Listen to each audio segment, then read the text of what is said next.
What's going on? What's going on? It's that time once again. It's the Master Channel Podcast. Back at you for another year, 2019.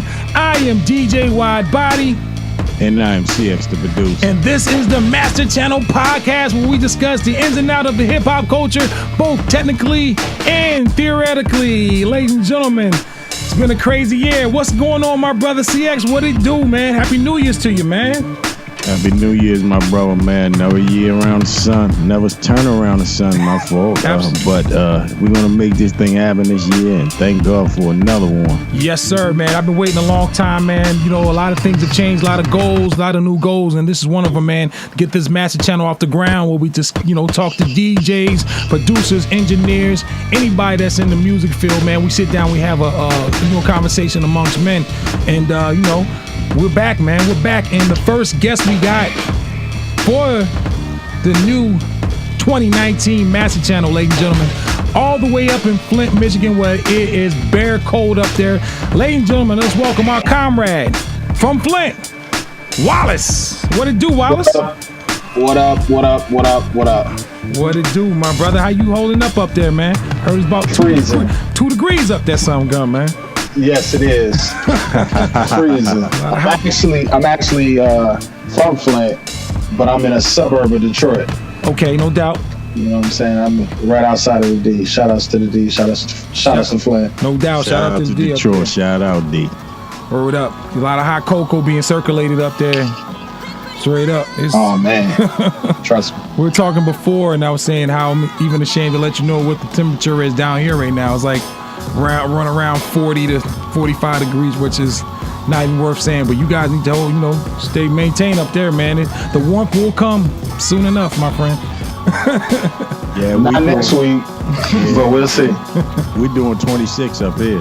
Whoa, damn, that's crazy, man. What is, what was the temperature compared to last year around this time? Was it warmer, a lot warmer, or just something that's out of the ordinary? You know what, to be honest, it's always kind of a cold spell that comes around this time. We get spoiled around November and December, and we think that November and December is always mild, so we think that we're going to kind of skate our way through. Yeah. And then January come early February, and it's always time off of school. Yeah. Always terrible weather every time. Well, man, hopefully it will be warm soon enough. Well, this is the Master Channel. For those of you just tuning in, we're sitting down today with our comrade Wallace, and we're gonna be talking, just having a conversation about this here hip hop thing, this thing of ours called hip hop music, man. So, without further ado, man, we're gonna get on into it, man. And the first question, man, I like to ask you, man, it's gonna be a broad question, man. Tell us how you started. When did you start? How did you get into production, man? How did you get into to production? How did you come to love it? And all the everything else that applies, man. So for me,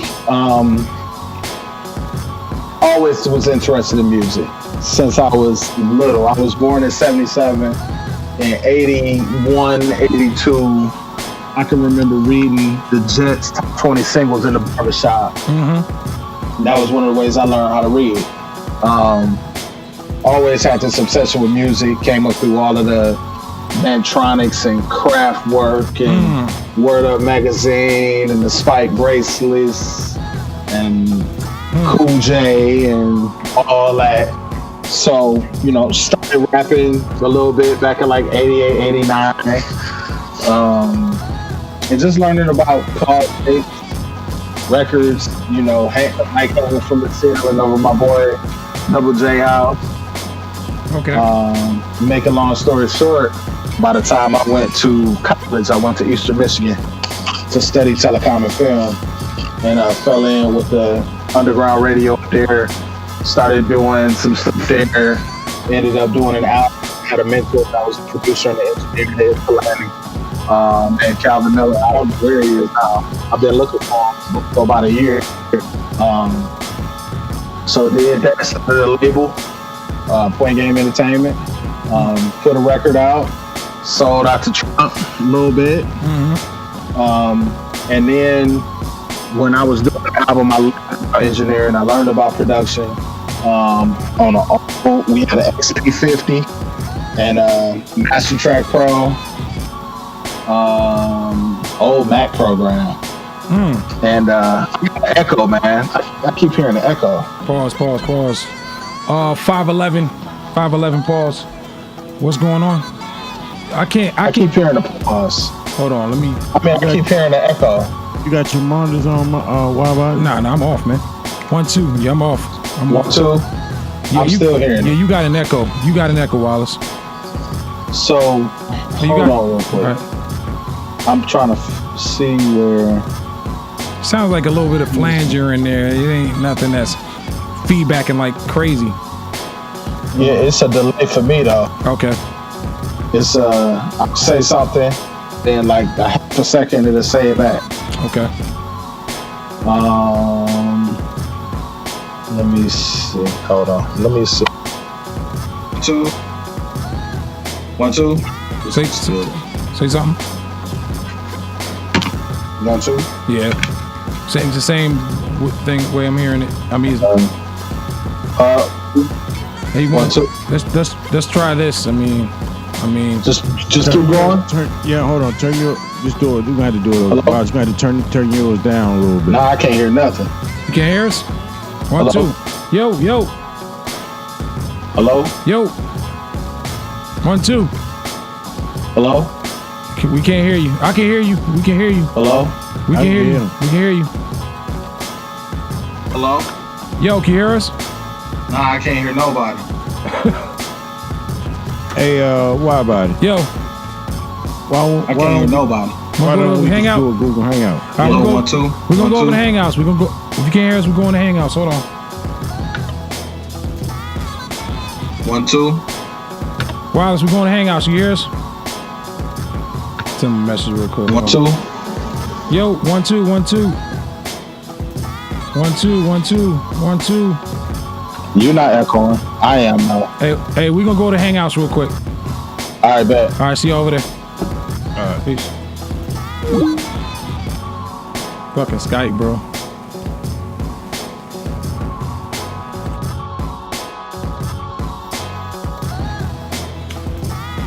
So after I did the first album and I finished college, some things happened with the label where we kind of shut the label down. Mm-hmm. And so, but I still had the interest. So I ended up going to Recording Institute of Detroit and learning how to engineer. I got a recording engineer certificate, so to speak. And this was all analog. All mic placement for drums, placing them for guitars, live sound. And I went out and I bought a Motif. These was when the Motifs first came out. I got a Motif 6. Is it a 49 key? I want to say it was.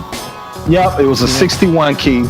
And started teaching myself how to use it. Didn't make a lot of sample beats early on. I met my partner Mike Mosley at the Recording Institute of Detroit, and he had an MPC and an XP50 and a XP60, I think, and a DR5, and he also had a DA, what's it called, a DA88 board.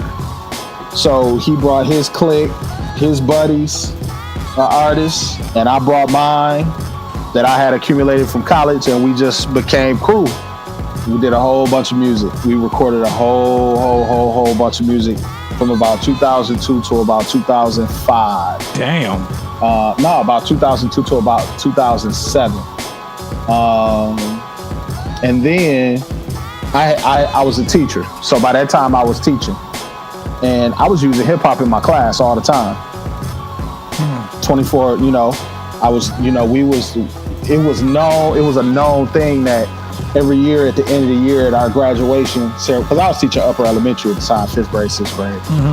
It was a known thing that every year when it was pep rallies and all that, it was gonna be my class that was hype, that was rapping, that was doing this, that was doing that. And still to this day, I got so many kids that are artists that we've been kind of having some discussion about maybe putting together a project. It's that many from 3 or 4 years worth of classes. Wow. So I had an opportunity to go on. To make a long story short, I went into leadership. Kind of left music alone. Came back to it 2012. Shout out to Tashir Wasay. Ran across Computer Music Academy. Shout out to my wife. My wife had bought me a machine micro, and I just was learning that, and I ran across CMA, and it kind of really built that drive and that determination back in me. And ever since then, I've really tried to learn. Really, since 2014, I've really tried to learn every single thing that I didn't know about mixing in the box. I knew how to mix outside the box, and in the early 2000s, I was mixing everything in Innuendo. Okay. So I learned how to mix using Innuendo. We was 2-tracking into Innuendo, and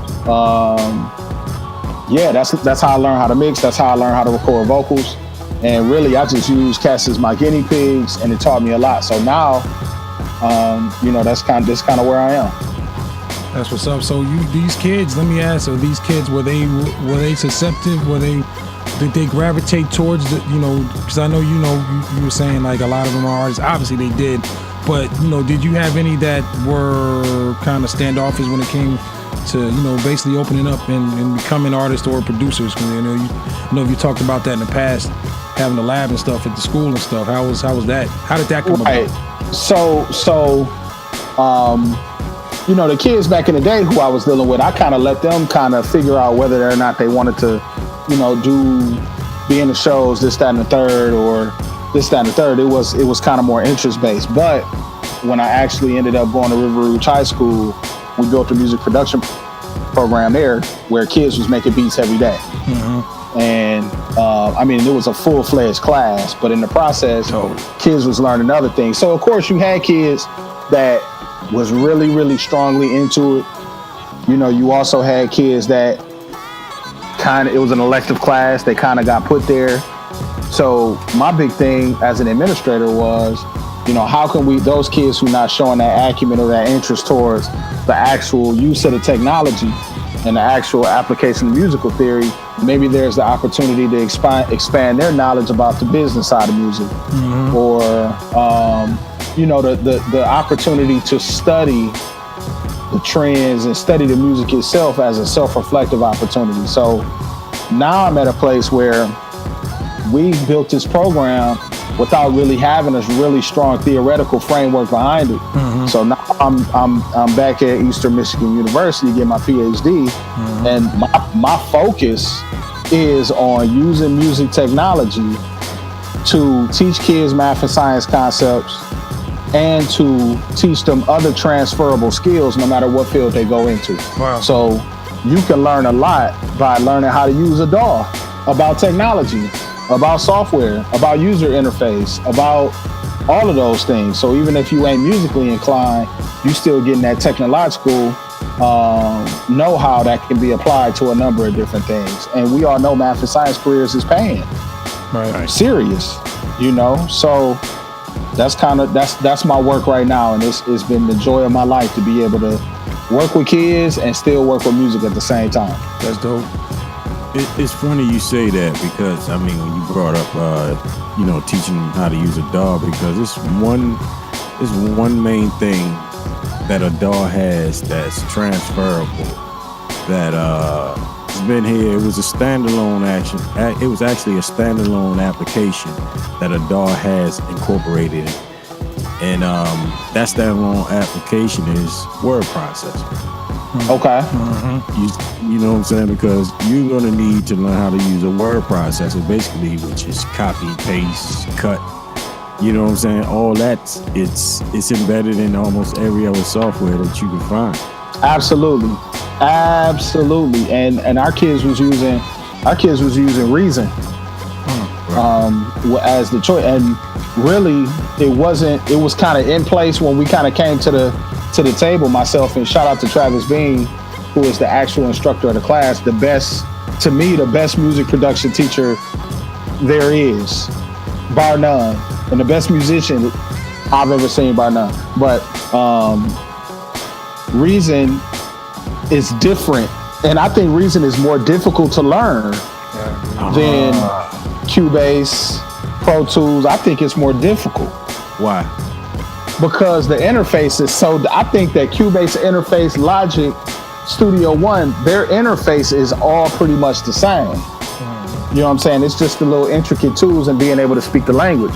Reason was a little bit more complex in my opinion. You can tell me if you disagree. I kind of disagree, but I agree. And the reason why I say I disagree is because Reason was made for people that used hardware before. Okay. You know what I'm saying? Because it's like you got racks of gear. You know what I'm saying? Yeah. And you can wire them up any way, shape, form, or fashion like you would if you were in the physical realm. This is just the virtual realm of doing it. Yeah. And the reason why it kind of was hard because everybody is so used to that linear interface. Right? Yes. You know what I'm saying? Yeah, exactly. And that's kind of my point.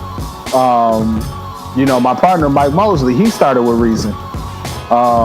And just while we were using Reason in the class, I was working predominantly because I came from Innuendo, some people call it different things.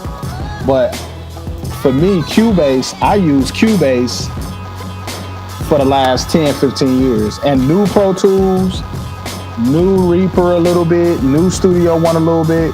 But Cubase just always just worked out perfectly for me. So, you know, right now the biggest thing is trying to figure out how we can put this thing in schools in a way that's very cost effective. You know, you got to have a MIDI controller from a software perspective. I'm trying to do something with some of these DAWs that are relatively inexpensive to get kids started there, and then their skills can transfer over to other DAWs. You know what I'm saying? Reaper. Yeah, Reaper. Yeah, obviously, I didn't necessarily. I can't give them free advertising because they ain't on the board yet. You know what I'm saying? I know I was talking about Cubase, but I would love to build a partnership or whatnot with Reaper because I think they're the predominant low cost DAW. They are, and they have volume license. You know? Yeah. And there's also like Traction. I ran across Traction. Cakewalk is doing something free. You got Pro Tools first. So really it's just coming down to and then any computer lab that got 4 gigabytes, you know, you can make it happen. Yeah. You know, you may not be able to have 55 instruments running at the same time, but I teach you how to freeze and turn MIDI into audio quick. Bounce them tracks. Yeah. Right. You got that right. I mean, to be honest, as being a Pro Tools user, when it was Sound Tools on up to now, Pro Tools is really one of the most problematic DAWs there is. Yeah. It is. I remember, you know, when Pro Tools first came to Windows, because people don't realize Pro Tools was only on a Mac at one time. Yep. And it was so finicky. I remember before you could only use HD hardware with Pro Tools. You couldn't use any interface. Wow. Right. And also they had it so whereas though you could only use FireWire drives with it. Yeah. Damn. Yeah. Couldn't use USB, couldn't use none of that. So Pro Tools always had this stigma and this performance issue attached to it. But you know, that's kind of default. That's kind of the default DAW that's used in most major studios because most major studios invested in those big Pro Tools HD rigs and they never upgraded them. Right. Absolutely. And I've always wondered, like, okay, so how did Pro Tools become the industry standard? Is because at the time the HD blocks, I'm saying, were a major element of quality in these old school studios, and it just kind of hung around. And what you finding is now people are able to come to the table with what they have in a number of different ways and make it work. I mean, Logic is coming up now. Major. Let me say this. With Pro Tools, I remember you know dealing with reel-to-reels, 16 tracks, 24 tracks, 8 tracks. And Pro Tools was Sound Tools at the time. It was the only it was like one of the, besides the Atari ST, Right. which was only like a MIDI sequencer on a Atari Amiga. But Cubase was there, and you had Studio Vision, which I think Studio Vision became Digital Performer.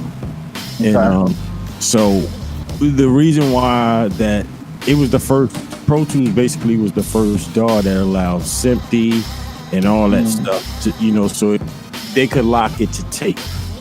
You understand what I'm saying? So, and then that kept going, and then those studios invested in those, like I said, they invested in those HD rigs.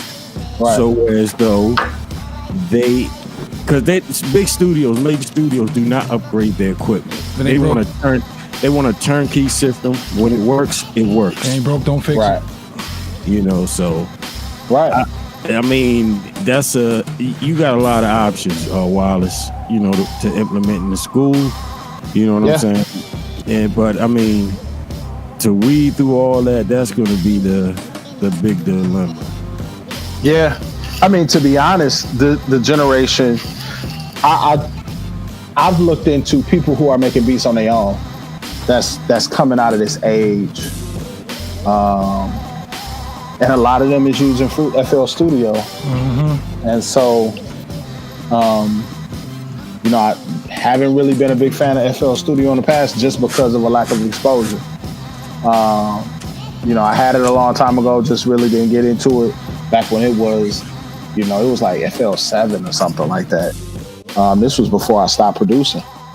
But at the same time, they all teaching the same thing. So, I'm really trying to move into teaching mixed theory because I think it's a theory behind what we are all doing above and beyond just the actual making of the beats. Because you could give us all the same sounds, all the same tempos, even the same notes, and it's still never going to sound exactly the same. Well, never. How about learning to produce and mix at the same time, right from instead of the chicken before the egg, production, then trying to learn how to mix later on. I guess the same way we talk about, hey, we mix while we produce, as we make beats, we mix on the fly. To have them tools all together and be able to take someone and throw all those tools at them and have them grow at the same time and learn both aspects of that. That'd be dope. I think it's definitely important, dude. I think being a good, being a producer obviously affects the way that you mix, but when you can mix to a certain degree at least, it affects the way that you produce. But I still think it's important to make sure that there's still two very definitive steps. Now, once you at the mix stage, I look at it as, you may find something in the production while you mixing that has to be fixed. It just doesn't stick with you. But mixing is definitely it has to be its own stage. So I feel you. I do got something to ask, man. How important is game staging to all that? Very, extremely. I'm a person that I like to have the headroom to be able to alter things in whichever way I want to. I've gotten stems from people where it's clipping, and man, it's interesting you bring that up. I was watching a video about that earlier. I'm always very critical of where I start at. Okay. Where my sounds are actually starting from, where they're coming to you from a default stage, are they already too loud? So typically, if your sounds are coming in somewhere between, -6 to -12 or whatnot, some people say -6 to -4, or all the way down to -4. I just don't want anything in the red, and so I can work around a lot of different sounds, different elements that they may even need to be fixed based on the room that they was recording in. When people send me vocals, I just want them to make sure that the vocals are not so loud that they capture in the room but at the same time, they loud enough where if I have to add a lot of sound, I'm not adding a lot of extra hiss to the floor. Right. You know, so gain staging is very important, man. When it first come in, you don't want it to be so loud. You don't want it to be too loud. You want to have the flexibility to be able to limit and add gain at the end. Right. Gotcha. CX, you got something? I think CX stepped out. Oh. Hey, I got this question for you, and this is on the other side of the house. What are your likes and dislikes about the evolution of hip hop in the last, say, 20 to 25 years? What do you like about it, and what don't you like about it? One thing that through my study is that I really have went far into the history of how hip hop has been influenced by and has influenced technology. Okay. You know what I'm saying? Because hip hop was created in the Bronx in the 70s, in those inner cities where there was a lack of resources. So people found the resources to be able to make this art. And so the use of two turntables are technology. Yeah. So the use of two turntables to be able to find that break and continuously play that break, that's technology at work. Mm-hmm. And so as hip hop grew and became more popular, music technology tried to make that situation easier. You know what I'm saying? By making official turntables, the techniques. Mm-hmm. And then you had the beat machine, the TR-808. If it wasn't for hip hop, the TR-808 would not be what it is to modern music at all. Absolutely. And so then you move into the SP1200s, MPC 60, MPC, so on and so forth. And those samplers were built out of what hip hop needed. Yeah. So for me, it's really interesting for me now to see how evolved the technology has become to match what people want to do from a musical standpoint. I mean, to consider that in 2019, you have the capacity to take a waveform and you can change the key of it without changing the tempo of it. Right. Right. Who would have thought? That's, you know what I'm saying? So because I came up in a DJ culture. Shout out to DJ Infamous, DJ Big Buford. Mm-hmm. And I'm watching these dudes. I'm watching DJ Infamous, who's in Nashville now. I'm watching him make blend tapes. And, if the rhythm sound good, you let it ride. Something may have a higher bottom, may have a higher low than the other one. You want to keep the bass line from this versus this one. I remember when it was nothing but two faders and the crossfader. Right. And you made it work. And you blended it. When you blended it from the volume, but now you can blend through frequencies. Yep. I have a Tractor S2, which is like, it's not the bottom of the barrel when it comes to mixers, modern DJ controllers. Yeah. But I had a capacity to blend to make sure that the two songs that I'm mixing, that they're in the same key. Yep. That's crazy. And for me, that's crazy. Absolutely. Because hip hop, you got to think in the 88, 89, 90, 91 era, whatever. Chasing tempo. You may have a bass line, you may have a filtered bass line playing on the song, and a producer, Sam Seville, whoever put a horn stab in it, and the horn stab be out of key like a motherfucker. Right. Nowadays, you can put it in there, you know what I'm saying? I mean, Ableton and all that, you can drop it in there just as in key as possible. And it's infinite possibilities. So for me, that's exciting to me. Right. That is. I think what's not exciting, and on the flip side of the technology piece, is the fact that it's impossible to have, or it's very difficult to have music for the sake of music anymore. Because everything is an attention game. When you think about, it's 2019, you think about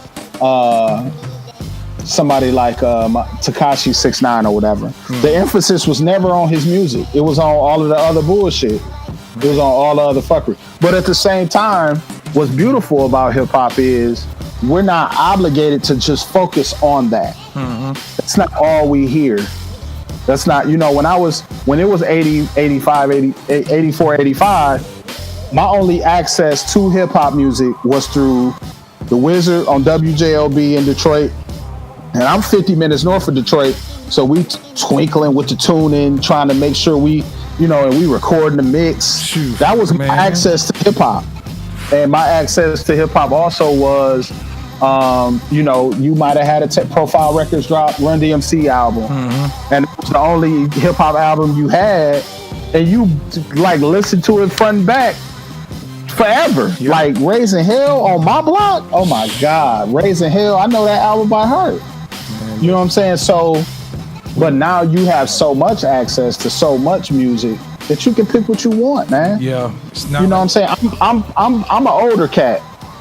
But I love what's happening in Chicago right now with Saba, mm-hmm. And No Name and Smino, because it's soulful, but it's hip hop. Right. And these is young cats. They 21, 22. And I can focus solely on what they doing and not even care nothing about what Blueface is doing or the shit Soulja Boy talking about. I can focus on exactly what I want to, and I think that's great too. So I guess they're both actually good things. I just think the worst thing about it is the fact that hip hop has just become a tool towards getting attention, and that's a problem. That's dope. Last year I got this vintage hardware bug. I started buying just vintage equipment and shit, and I went down to finally sit down and try to, make something, and then I didn't realize how much work it took for me to actually chop a sample up, get it to work with other elements and shit, and then technology. It's just crazy how technology just basically exploded. We were very fortunate because I think we came up in a time where we didn't have all these DAWs, and now we do, so we appreciate it more. We're able to tell a story with it as well. Yes. Absolutely. I mean, I wasn't. I was making music in the 80s, late 80s. We was rhyming on instrumentals and this, that, and the third, and that was kind of the extent of it. Pause tapes, putting together albums. You know what I'm saying? And you make your master album on one tape and you making copies of it on other.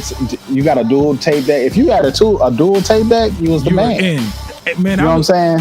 I was doing Paul's mixtape. You know how crazy it is? I was doing Paul's mixtape without even knowing what I was doing. And I know a few people that were doing it. And it was just instinct, man. You got these two tape decks that record to another one. Come on now. You got to do something with this shit, man. Yes. I'm going to tell you. It used to be in Flint. It was a pharmacy called Perry Drugs, right? Mm-hmm. They used to sell a 2-deck radio called the Songmaker. I had one. My brother had one. My cousin had one. And it allowed you to record from deck A to deck B and have a microphone connected to it. Wow. You know what I'm saying? You can record from the instrumental and be rapping on it at the same time. Man, come on, man. That was like the greatest Christmas gift ever. And then I had a Casio SK5. And it had like literally 2.5 seconds of sample time. This was like 87. Wow. So fast forward, I went all the way up to when I got my Motif. It took a memory card, and in order for me to say, when I started really learning how to sample on the Motif, I was doing it wrong, first of all, but I had to sample in mono.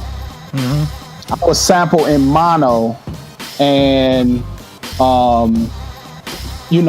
was able to chop the sample up and everything right up in it, and my mind was blown already because I could sample it on the Motif, make a beat out of it, and then play on top of it. And if you listen to the music I still make, a lot of times is sample based, but I always add some extra element to it. You know what I'm saying? Some extra strings or my shit is rarely just sample bass line drums. Nope. Ever. It's a hell of an experience. You know what I'm saying? And I learned that from the Motif because I was sampling to it, but I had everything right there. Right. So now I have my laptop. I take I take my studio laptop and my micro, and I hope don't nobody try to rob me. But I take my studio laptop and my micro everywhere I go. And I can make beats anywhere. And not only can I make beats wherever I go, but I have access to tens of thousands of drums, instruments, crazy one shots, all that, MIDI patterns, this, that, in that laptop. You know what I'm saying? So to have access to that, one thing that we learned in Computer Music Academy, one thing that was the best, because he gives challenges every week, right? And if somebody watching this, stay interested, computermusicacademy.com. It'll be the best thing you ever did as a producer.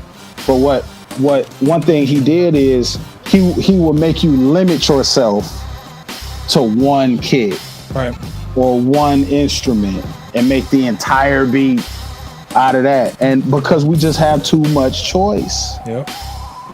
You don't believe, man, you have like gigs and gigs with drums. I'll never use, I got about, man, 5 kicks and 5 snares that I love.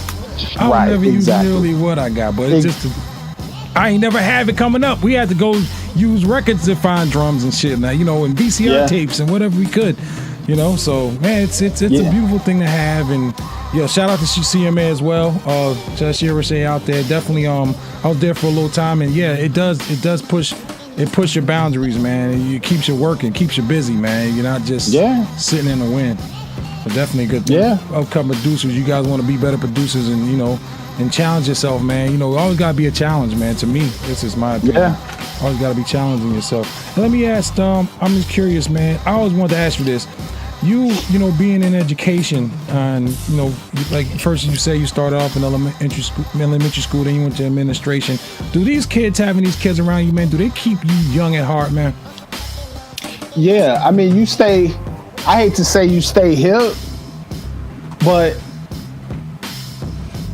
their energy and their excitement about the things, about their understanding of the world, it can be exciting. Gotcha. Seeing them, you know, interacting with the world in a way where it's like, this is what I see happening, so I'm gonna craft meaning out of it this way. That's special, man. Yeah. And being around that is really cool. And you know, as I've gotten older, I always looked at myself as being the cool teacher. I'm like, I listen to the same music you listen to. Right. I play the same video games you play. You know, but as I've gotten older, they're kind of outpacing me, man. I don't play Fortnite. I don't play, you know what I'm saying? I don't get into Fortnite. I don't do PUBG. I don't, you know, listen to a lot of the same music because things have become so fragmented, but I stay hip. I still stay hip to what they're doing. Gotcha. So yeah, to answer your question, I definitely think it does. I think it keeps you grounded because you will always look at them and see yourself when you was that age. Right. And a lot of times these kids are more advanced. They're more advanced than us when we was younger, but also they're not as advanced in a lot of other things when we were younger. Man, these kids are doing PowerPoint like it ain't nothing, man. Like my daughter's full-fledged PowerPoint. Like, man, like I didn't have PowerPoint in school. You know, these kids are doing projects with, you know, Word and Publisher and all that other shit, man. That's just crazy, man. I'm happy, you know, the kids get to experience all that, but you know, I think it's a balance, like you said, man. You know, you're able, you got to communicate with these kids. So what better way to communicate with them than to be kind of on their level with the same, you know, and understand the thing that they like and be able to, you know, that's dope, man. Listen, I'm gonna tell you like this. I just read a study the other day because I'm really trying to learn about something called what's called hip hop pedagogy. Like, you know how people will use hip hop in class and they might say, okay, we learned all this about chemistry. Why don't you write a rap about what you learned? And that's kind of the end product. Well, there's a whole what's called a pedagogy based around infusing everything that you're trying to teach from hip hop. Okay. And using hip hop as more of something to study to learn other things. You understand what I'm saying? Yeah. like if you want to teach kids about theme, like the concept of theme, like the main idea of a story, you know, are you able to take a verse from Tupac and get that student to recognize what the real key theme is? So, I mean, I would go as far as when it comes to hip hop and education, I would go as far as to really say that teachers really are MCs when you really consider it. Right. Because MC's job, what's the MC's job? The MC's job is to maintain composure, to be the master of ceremonies. There are programs out there that infuse hip hop pedagogy so deep where they don't call their teachers Mr. and Miss, they call them MC such and such. Wow. And it's been scientifically proven to help kids succeed. It's crazy. And you got their attention and they're able to process shit, you know. Absolutely. Right. Absolutely, man. Absolutely. It's exciting to me because I'm like, man, I've been loving hip hop forever. You mean it's people that's really, really out here doing that? Man. Okay. Hip hop raised me. You know, I was raised, you know, that shit, I got more out of hip hop than, you know, a lot of things. It's just the era I grew up in, you know, basically hip hop evolved the same way I was evolving as, you know, becoming from a boy to a man, you know. Yep. Hip hop is our culture, man. Yep. It's what's called post-urban culture. Right. Post-industrial culture. When hip hop was coming around, factories was dying, people was losing their jobs, you know, and so that art that was coming out of that was coming out a certain sense of, you know, despair over being let down by the prospects of the Civil Rights Act of 1965, and, you know, school's supposed to be desegregated, and it was supposed to be a new day, and Dr. King got assassinated, and this, that, and the third. It was born out of all of that, and so it just grew as we grew. It's who we are. Yeah. Absolutely. So you can't help but be attached to it. Right. And yeah, you should. And I feel that, you know, I kind of feel a sense of ownership as well, and you know, to call out the bullshit as well, which, you know, it's a fly by night type of thing. You know, you got the culture vulture. What do you call it? You know, the whole culture vulture thing, which, you know, I kind of got a different kind of point of view with the culture vulture shit, but, you know, it's all in the same basket though, man. It's just nothing else like it. So, you know, I equate it to, you know, if you play hoop all your life and you turn on the TV and you watching ESPN highlights and you see, no disrespect to him at all, but you see James Harden hitting 50 a game, 40 a game, and he traveling. It's the same, like it hurts. Right. It makes you discomfortable for somebody to take something that you hold so dear and be so brazenly abusive and towards make kind of a mockery of it if you think about it. Yeah, like you are abusing. You just don't do that. And seeing him prosper from it. No disrespect, hell of a ball player, this, that, and the third, but he be traveling, dog. He found a loophole in the system. Oh my God, he found something. They gonna change that shit next year. You watch. I bet they will. I'm like, what? I bet they will. I get it. You know, take it 2 steps on the way. They gonna come up with something you can't take 2 steps backward or some shit, or you know, continue. But I mean, think about it. What if you had one player that always could take an extra step? I'd be hitting 40. Yeah, you got enough. It's like watching 10-year-olds play basketball, dog. Right. Yeah, I when I first seen it, I'm like, are you? I was like, that's traveling. You know, I'm like, what? That is traveling, dog. Yeah. You are traveling. And people have told me, oh, it's this and it's that, and you know, his hand under the ball is part of it. Nah, he traveling, cuz. He traveling. He walking. Yeah, I mean, we can't help but take rap personal because it's what we grew up on. You know what I'm saying? Yeah. And so when people take the opportunity to kind of taint what's true, it bothers us. Just like when you see something that's reminiscent of that shit that's from the essence, we grow attached to it and we protective of it. Look at the love that Griselda get, man. Yeah. Griselda get that love because people see something in them that remind them of what they love, man. Absolutely.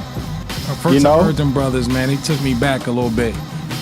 And it's a lot of fly by night cats that don't get it. No, they don't. And they ain't supposed to get it. Right. So, yeah. What's up with this J. Cole? I just heard J. Cole's name up in the news. Is he dropping something new? I've been out the loop, by the way. Something new J. Cole's doing? He got a record. He got a new record out called Middle Child. I heard it, but I didn't really process it. Okay. Supposedly he taking shots at somebody.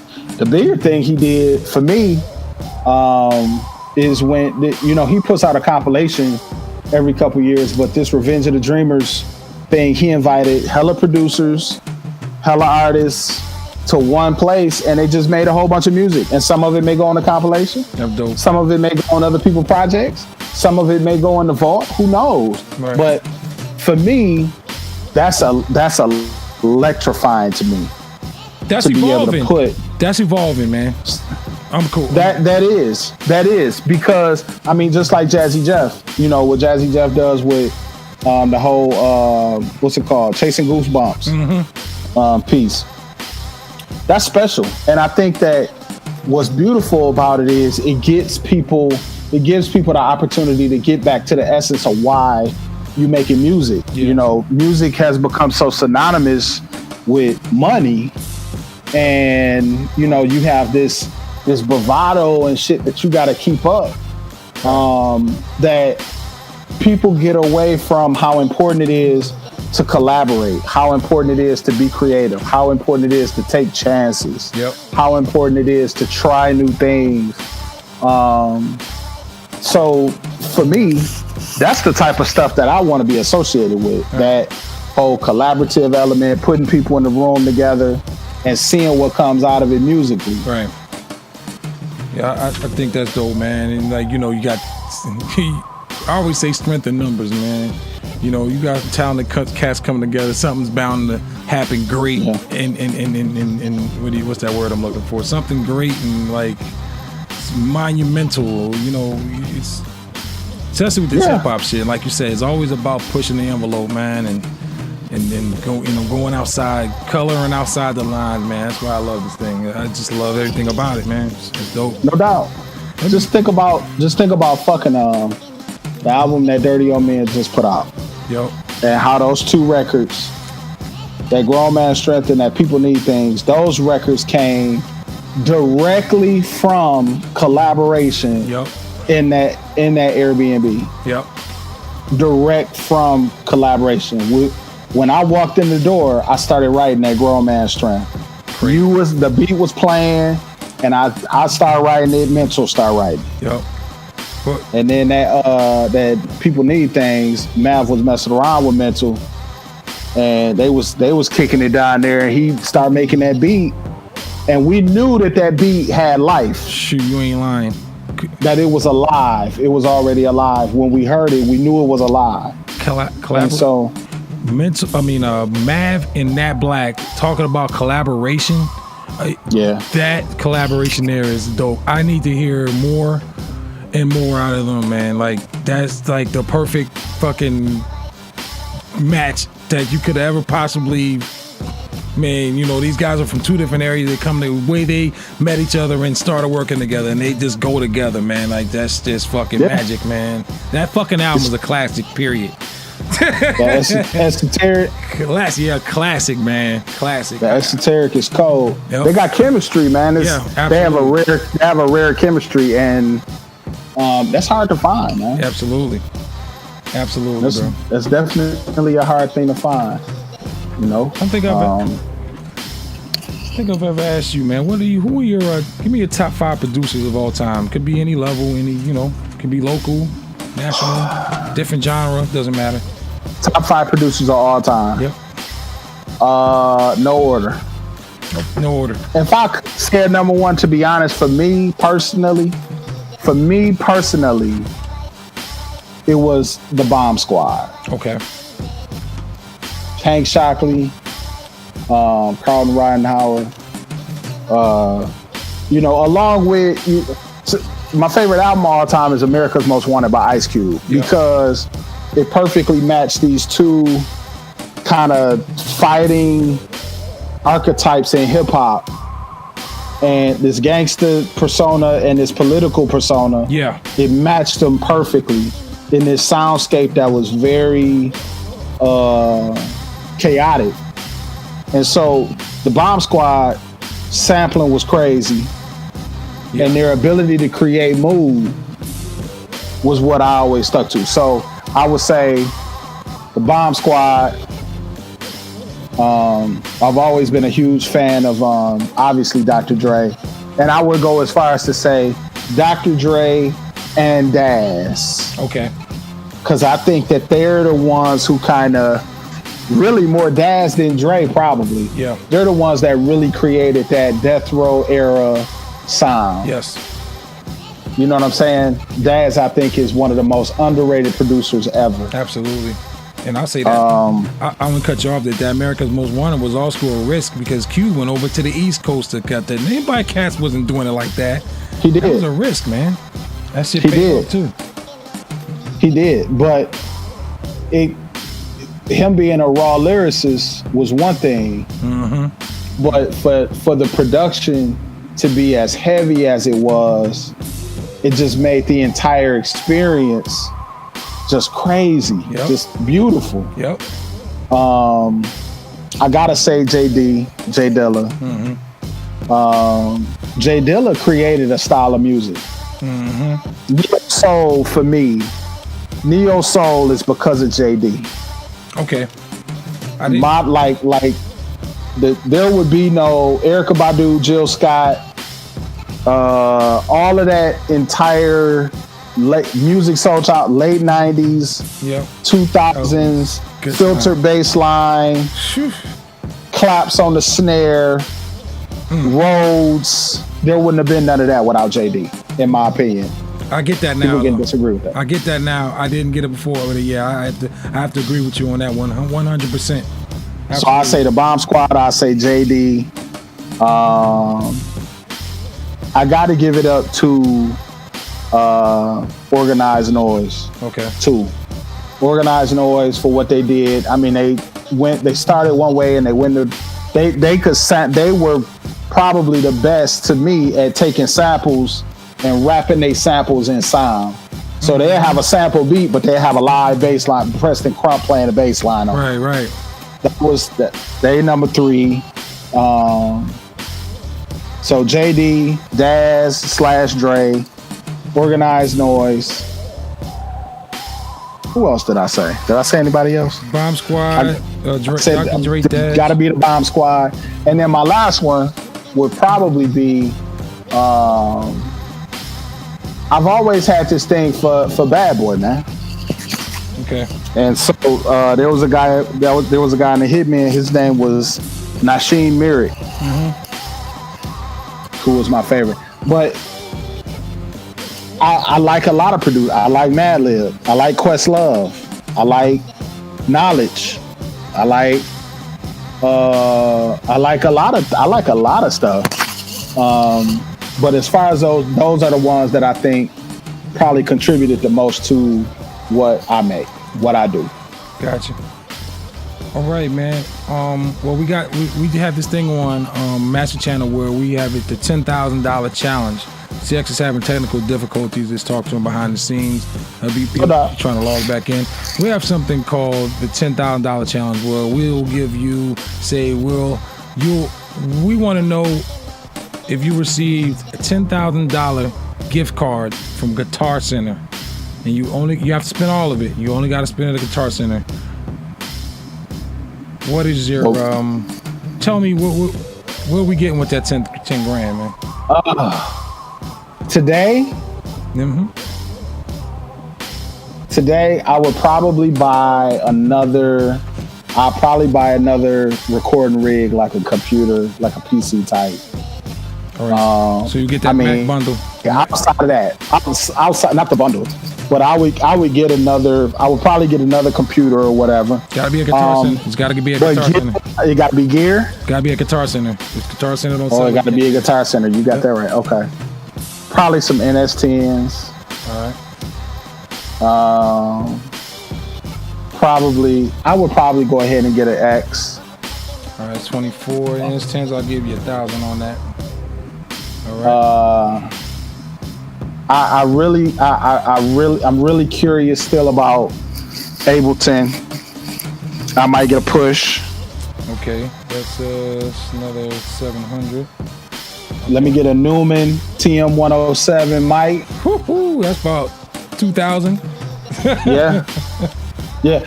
I mean, I would want to, I probably could get away with like a DBX preamp, like a real nice DBX preamp, or not even a DBX. I could get away with like a Neve. I want a board though. Right. I would want a board. I don't know how much money I got left. You just spent $6,100, so you got Oh man, I'll probably have to get like a Studio Live, a 32 channel Studio Live. Let's go with from PreSonus. Let's go with 1,100. So you got how much money I got left? You got 400. I got 400. Give me a Fader Port 8, and we'll be good to go. Damn. Out of all the guests we've had on, they never could spin it all. You actually went through this like water. That's dope. Oh yeah. All right, man. I kind of went out of order with this. So tell us. I kind of went out of order, but we're gonna go back to we'll talk about your signal chain, man. What do you got in your signal chain, brother? On my master bus? Yes. Let's go all the way from the master all the way to the channel. On my master bus. So I went through this huge slate kind of top period. Talk to me. I like their FG Red. If I want to do something that's lo-fi, I use a compressor called Rough Rider. Free. Oh yeah. It's freeware. And I just tweak the settings on that. If I'm using Cubase on my master channel, I use FG Red. I have a very good, I'm trying to remember. Recently, so I went from my Slate Digital days to now I'm kind of on this Wave kick. Okay. So I have an SSL compressor on my master. But it's light. I don't like to use real heavy squashing samples because I want to keep the dynamics. But it just kind of glues things. Right. So actually, you could take the FG Red off. I use the SSL the SSL compressor. And if I'm sending it out for somebody to proof or somebody to write to, I will usually put a limiter on it just to make it a little bit louder. Okay. Also, I like to put a VU meter to kind of check that loudness. Gotcha. See how that loudness is, and see if I'm getting enough bounce. Okay. Because I really think like a few years ago, when I did my second B tape, Professional Development Volume 2, when I did that, I felt like what I do is I stair step the joints. Like I make a session with all the joints, and that allows me to kind of get some continuity in it. And I think on the master bus for it, I put a compressor on it. Okay. And because when I'm producing something or whatever, I try not to put nothing on the master bus except for that SSL. And then when I get it mastered, I don't want nothing on it like that. Okay. Other than that SSL piece. And then the limiter sometimes maybe to make it louder if you're sending it out, but mostly. Yeah. I want adding that loud as long as it's like within a good threshold when it's mixed. If I'm topping out between -6 and -3, some people may think that may be a little loud, but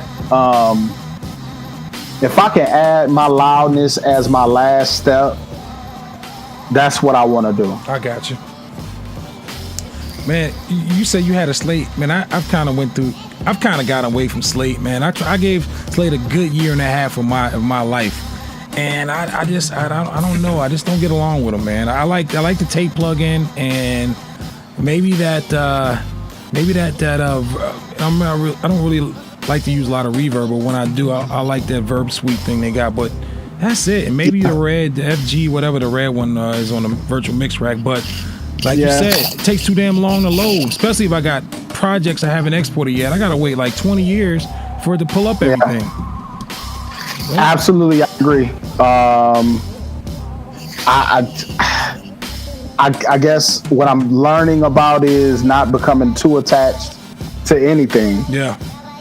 And for me, and I'm still transparency, I'm still paying for everything bundle every month. Slate Digital. Me too. Can't leave it. Still paying for it because it's like I think sometimes people feel like they might be missing something. Mm-hmm. I think like you're gonna miss it, like you just not using it right or something like that. Yeah. And for me, it's just a novelty. Yeah. To be completely honest, the majority of plugins I use are plugins that are native to the DAW. Okay. You know, I use Cubase's compressor. Sure. I use Cubase's reverb because I know how to adjust the settings to get it to do what I want it to do. Right. You've been using it for so damn long. You know the ins and outs of that son bitch. And you know what compressor is the best one after using it. You know, wait a minute. This stock one is way better than anything that Slate can throw at me. And it's plus it's native to the damn DAW. So, yes. Man. Yes. I mean, my daddy taught me a long time ago, it's cheaper to keep her, man. Damn right. you better take that woman and mold her into what you need it to be as opposed to jumping from one to the other. Right. Hey, you try that new the Air Lisa's Air EQ that Slate threw at us a couple of times? I did. What are your thoughts on that? It didn't really, and again, it may just be me not using it right. I checked out the YouTube video where they was doing it because I thought it would be a little bit more intuitive. Yeah. Like it would kind of see what you needed and do it. But that's very dangerous ground, man. Yeah. For me.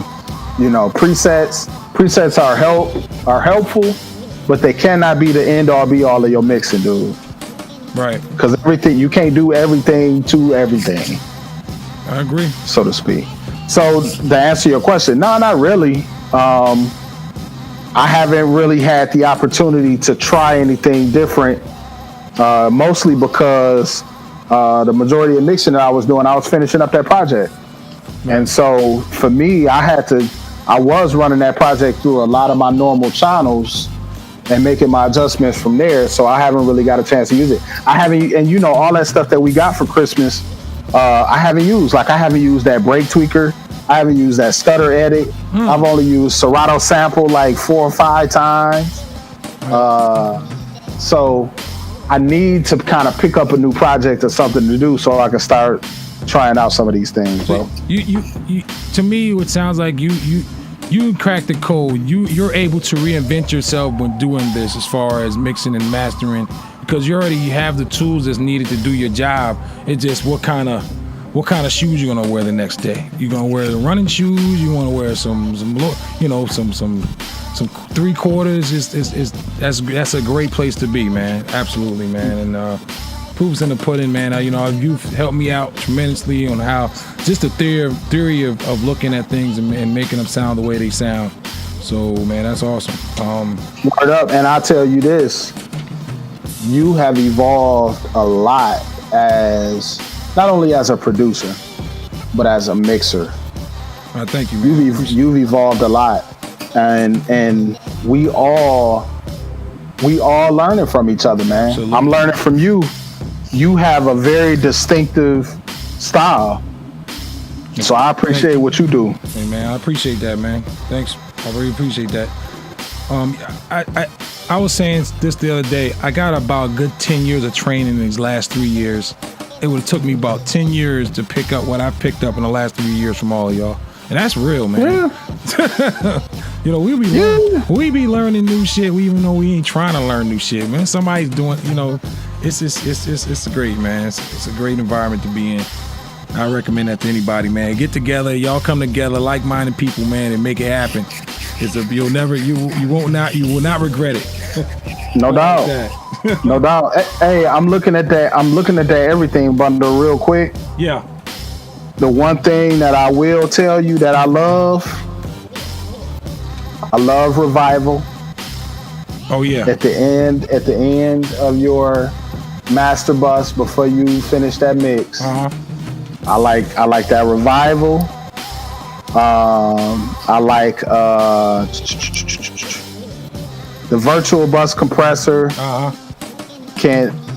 It works for me sometimes. If you go on lo-fi, if you want that lo-fi sound for your compression, that FG Stress does that real good. Playing around with the stuff on that FG Stress, that works really good too. Somebody likes that air, it releases air, the earth in the air. I've known people to use that on their vocal chain. They'll put that in the lift on it, and then they'll put the channel tape thing on it, whatever we call it, the bus thing at the beginning. Then they put the black, I don't forget the numbers, but they put the black compressor on it, then the lift, and then that air on the end. High cut it, and it's got this like crazy. It's crazy. I have not yet to perfect it, and I've gotten frustrated with it, but I've heard actually vocals using that. You know, on YouTube, there's a plethora of people in there they'll tell you one thing. Hey, put the de-esser after your EQ, or put your EQ before your de-esser, and make sure you put your compressor first, man.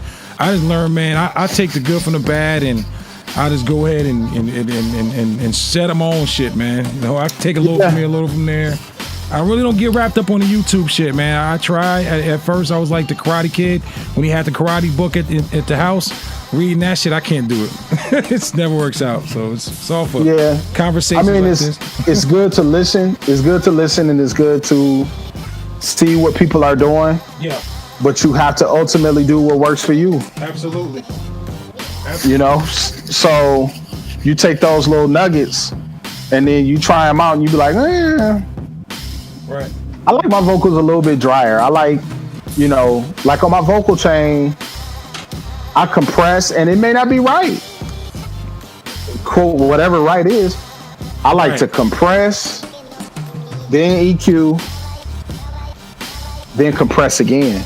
And then DS. Okay. You know what I mean? Yeah.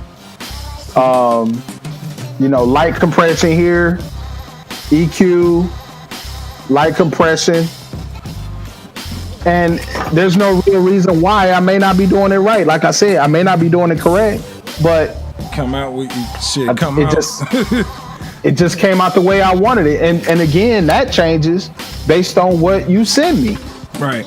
Like for me, like I give you an example. Like I told Mental before, I don't have to do a lot with Mentals. Yeah, his vocals be on point. I ask for vocals to be recorded clean. Just send me what you record clean. Right. Don't send me nothing with nothing on it. And I don't know if that's what he does, but what he does send me is always well done. He says he has a preset, and he has a preset. I think he records in Reaper, and he has a preset, and he uses that same preset every single time. So nothing ever changes up on it. And I know he's a filter guy, so I have a few of his vocals, man. Like the stuff that I got coming, coming your way, not even touched. I just don't even touch it. nothing needed. Yeah. I'd be fucking them up if I was a touching. That's crazy. So. And it's nothing wrong with that. Yep. More. It's nothing wrong with that. And I think you have to be. I think people do too much sometimes. You don't have to do all that. You can just kind of lay in the cut. It's not as complex as people make it out to be. I agree with that, and I learned that the hard way, straight up. So yeah. Well, man, Wallace, man, it was a pleasure, man. Hey, before we get out of here, man, I need you to give everyone that's listening your handle, man. How do they check you out, man, and all your other subsidiaries, things you got going on, my G. So on Instagram and Twitter, I'm Where is Wallace? Like where location wise? It's Wallace. I sell music on. You can also go to doublenegativepeople.com. That has a number of the projects that we worked on.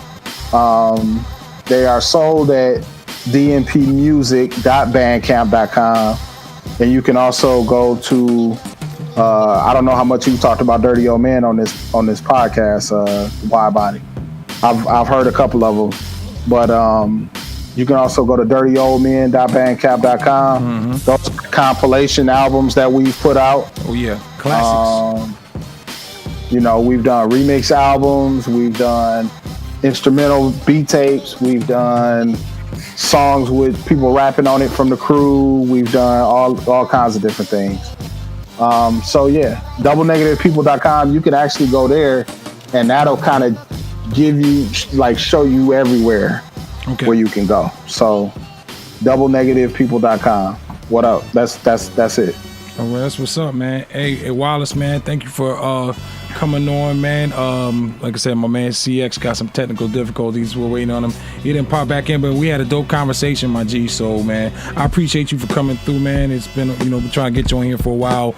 We're revving up this year. Master Channel, man, will be, basically coming to a computer near you, man, if you will, man.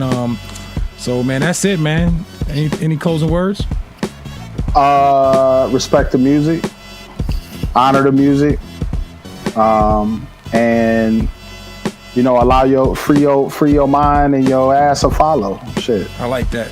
It's dope. Well, that'll do it for the first installment of 2019 of the Master Channel. For CX the producer, I am DJ Wide Body, and this is the Master Channel. Go check that out on the playback. Check out my man Wallace on his sites. He just gave you the handles. So we're gonna say peace, and we'll see you on the next one. Peace.